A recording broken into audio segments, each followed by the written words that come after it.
नमस्कार। आज हम पांचवा चैप्टर यूक्लिड की ज्योमेट्री इसकी शुरुआत कर रहे हैं। तो बच्चों, प्यारे बच्चों, ज्योमेट्री क्या है? ज्योमेट्री यानी कि ज्योमेट्री यूनानी भाषा के दो शब्द जियो और मीट्रिन से मिलकर बना है। तो ज्योमेट्री यानी कि ज्योमेट्री किससे बना है? यूनानी भाषा के दो शब्द है, एक जियो और एक मीट्रिन, इनसे मिलकर बना है। जियो का अर्थ होता है भूमि या पृथ्वी। जियो का अर्थ क्या होता है? भूमि या पृथ्वी। और मीट्रिन का अर्थ होता है मापना। मीट्रिन का अर्थ क्या होता है? मापना। तो इसका मतलब हुआ ज्योमेट्री यानी कि ज्योमेट्री का जो अवधारणा है वो किससे आई? सबसे पहले कि भूमि को मापना या जमीन को मापना, इसलिए इस ज्योमेट्री की आवश्यकता पड़ी। प्यारे बच्चों, प्राचीन काल से लगभग 5000-6000 ईसा पूर्व तक, चाहे वो बेबीलोन की सभ्यता हो, चाहे मिस्र की सभ्यता हो, चाहे चीन की सभ्यता हो, चाहे भारतीय सभ्यता हो, सभी के अंदर इस ज्योमेट्री का प्रयोग किया गया है। पुराने बड़े बड़े जो पिरामिड है, अन्न भंडार है, ये इनको बनाने में इस ज्योमेट्री का जो प्रयोग किया गया है। तो व्यवहारिक जो समस्या आई इनको बनाने के लिए, इनकी लंबाई, चौड़ाई और ऊंचाई का अनुपात हम कैसे लें, उनके कॉर्नर में कौन है वो कितने का हो, इस तरह से जितनी भी समस्या है उसका निदान है वो किससे? ज्योमेट्री से हुआ। तो भारत में भी लगभग 3000 ईसा पूर्व जो हड़प्पा की सभ्यता थी या वो मोहनजोदड़ो की सभ्यता थी, उसमें भी ज्योमेट्री का प्रचुर मात्रा में प्रयोग किया गया है।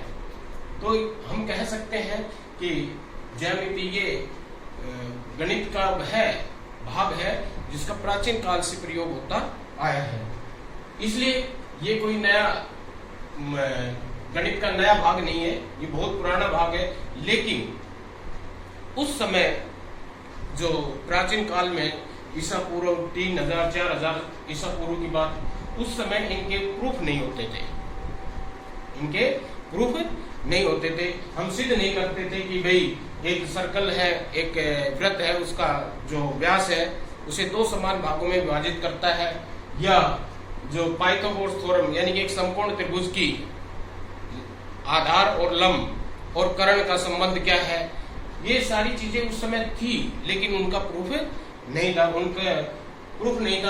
और प्रूफ सबसे पहले जो इस ज्योमेट्री में सबसे पहला जो प्रूफ है वो किसने दिया था? थेल्स ने दिया था। किसने दिया था? एक गणितज्ञ है यूनान का, थेल्स।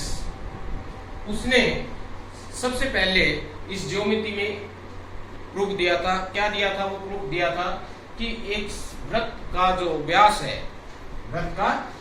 है वो उसको दो समान भागों में विभाजित करता है। सबसे पहला जो प्रूफ है वो थेल्स ने दिया था। इस चीज का दिया था कि वृत्त का व्यास है वो वृत्त को दो समान भागों में बांटता है। उससे पहले जो जितनी भी ज्योमेट्रिक वो थी, अवधारणाएं थी, उनका कोई प्रमाण नहीं था, कोई प्रूफ नहीं था। लेकिन गणित की भाषा में जो प्रूफ किया सबसे पहले थेल्स ने किया। उसके बाद यूक्लिड ने इसका, थेल्स का ही शिष्य था एक पाइथागोरस। उसने पाइथागोरस प्रमेय दी, जो कि आज भी बहुत महत्वपूर्ण है। थेल्स प्रमेय पाइथागोरस ने जो प्रमेय दी वो क्या है कि एक समकोण त्रिभुज के अंदर कर्ण का जो वर्ग होता है वो अन्य दो भुजाओं के वर्गों के योग के बराबर होता है। तो वो प्रमेय इतनी महत्वपूर्ण है, वो आज भी उतनी ही प्रयोग की जाती है जितनी की पहले उस समय में प्रयोग की जाती थी। तो ये सबसे पहला प्रूफ थेल्स ने दिया। उसके बाद इसका जो शिष्य था पाइथागोरस, उसने पाइथागोरस प्रमेय दी। और उसके बाद ये यूक्लिड, मिस्र का रहने वाला था ये यूक्लिड, इसने इससे पहले, ये लगभग 300 ईस्वी पूर्व की बात है, इसने अपने से पहले जितनी भी इसमें ज्योमेट्री के अंदर जितनी भी अवधारणाएं थी उन सबको इकट्ठा किया, उन सबको क्या किया, इकट्ठा किया, और इकट्ठा करके उसने एक बुक लिखी जिसका नाम था एलिमेंट्स ऑफ मैथमेटिक्स। ये मैथ की सबसे पहली बुक्स थी जो कि ज्यामिति पर आधारित थी, एलिमेंट्स। इसमें 13 अध्याय थे। कितने अध्याय थे? 13 अध्याय। 13 अध्यायों में इस जो आज उससे पहले की जितनी भी ज्यामिति से संबंधित जो भी अवधारणाएं थी, जो भी वो प्रूफ थे, वो सब उसने इकट्ठे करके एक इस बुक में समाहित कर लिए जिसका नाम था एलिमेंट्स। ये 300 ईस्वी पूर्व की बात है। उसने उस एलिमेंट्स बुक्स में कुछ परिभाषाएं दी जिसकी संख्या थी लगभग 21। कितनी थी? 21। उनमें से हम कुछ परिभाषाएं जो है उनका हम यहाँ अध्ययन करेंगे, उनके बारे में हम चर्चा करेंगे। पहली परिभाषा क्या है कि बिंदु वह है जिसके और भाग नहीं हो सकते। यानी कि हम मानते हैं ज्यामिति में जो सबसे पहला या सबसे छोटी इकाई जो है वो बिंदु है। सबसे छोटी इकाई या जो सबसे पहला वो कंसेप्ट है वो किसका है? बिंदु का है। बिंदु वह है जिसके और भाग नहीं किए जा सकते। बिंदु वह है जिसके और भाग नहीं हो सकते। यानी कि बिंदु वह इकाई है, वह ज्योमेट्रिक रचना है जिसकी ना तो लंबाई है, ना चौड़ाई है, ना मोटाई है। जब किसी चीज की ना लंबाई है, ना चौड़ाई है, ना मोटाई है, तो हम उसके भाग कैसे कर सकते हैं? तो बिंदु है जिसके और भाग नहीं हो सकते। उसके बाद है रेखा। रेखा क्या है? जो बिंदु के बाद जो अगला ज्यामिति में जो अगली चीज आती है वो आती है रेखा। बिंदु के बाद क्या आती है?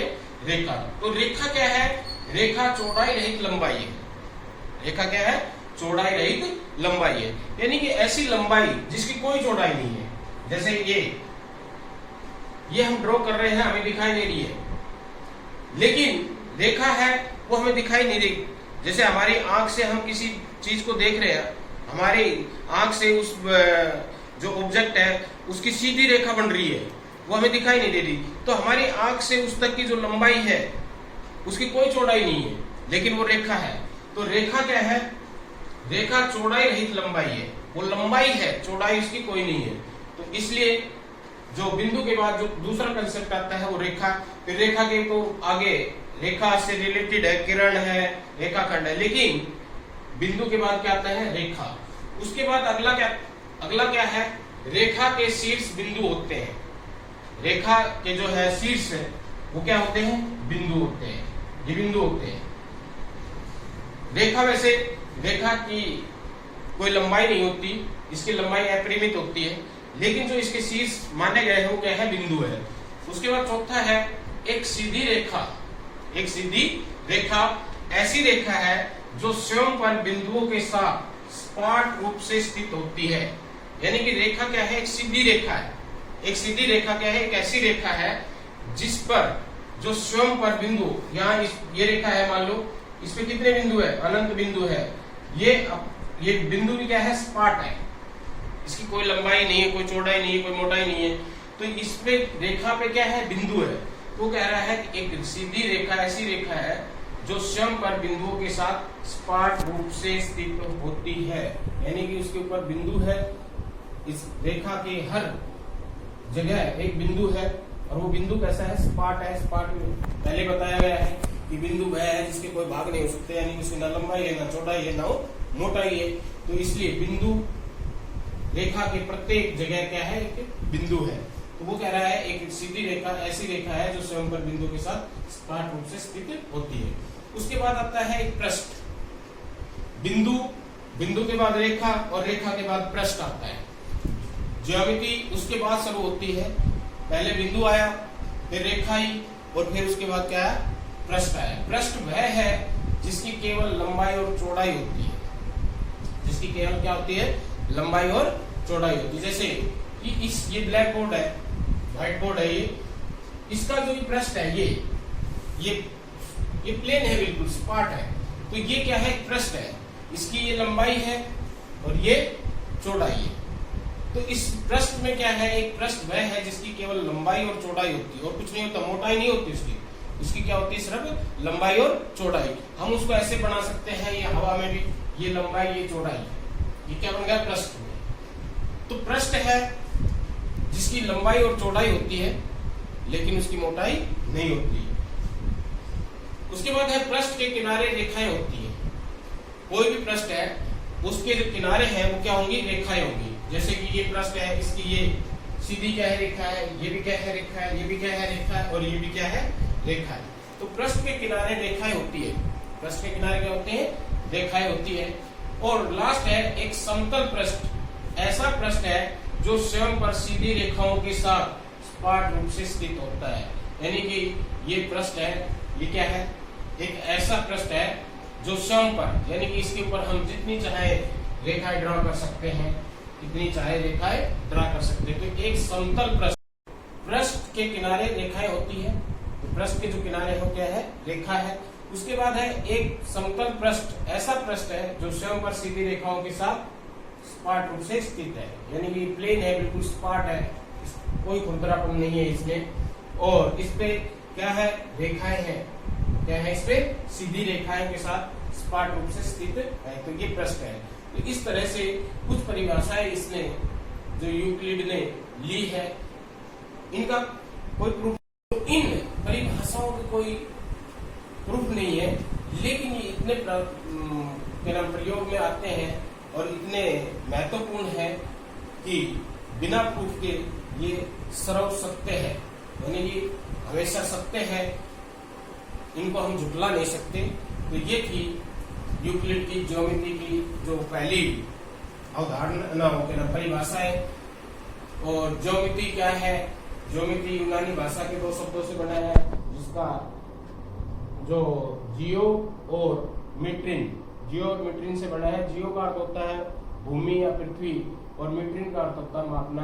तो मेन रूप से ज्योमेट्री का उद्गम किस लिए हुआ, भूमि को नापने के लिए हुआ था प्राचीन काल में।